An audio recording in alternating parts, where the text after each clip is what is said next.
This is the state of our beachfront here in Siquijor. No, according to yung fisherman here, yung basura do dito, itong mga ganito gamit is tapon daw galing Mindanao pa. Mindanao is on the other side. Misamis provinces, more than yung dito sa local, bagsak na mga mga galing dagat. So true pala yung statistics na that the Philippines is one of the most source, no, biggest source of mga plastics, mga pollutants.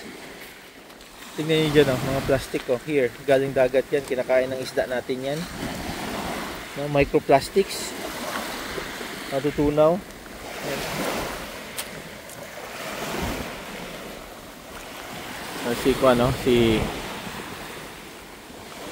So this is yung create na seawall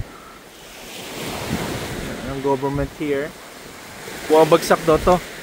Bumabagsak pagkatapos the water umaakyat doon. But dry river na sa taas yan. So access lang na tinatapon yung tubig. So hindi na kanal, hindi na yung mga waste, no, galing sa mga towns. You see?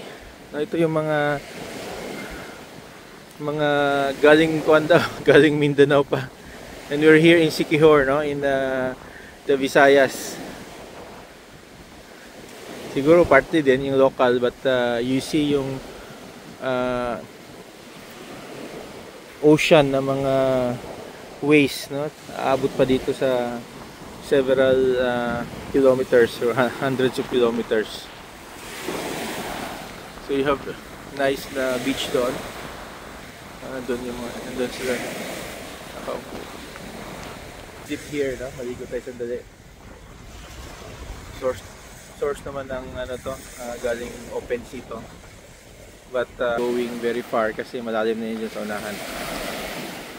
Yung fisherman na nakausap natin, kumakain doon, no? Nagluto lang siya ng kanin. Tapos naghuli lang siya ng isa o dalawang isda. May suka na siya. Ginawa niya ng kilaw. No? Kinilaw niya. Fresh na fresh. Yung buhay ng probinsya. No? Grabe, oh. Ito yung sinasabi nilang microplastics.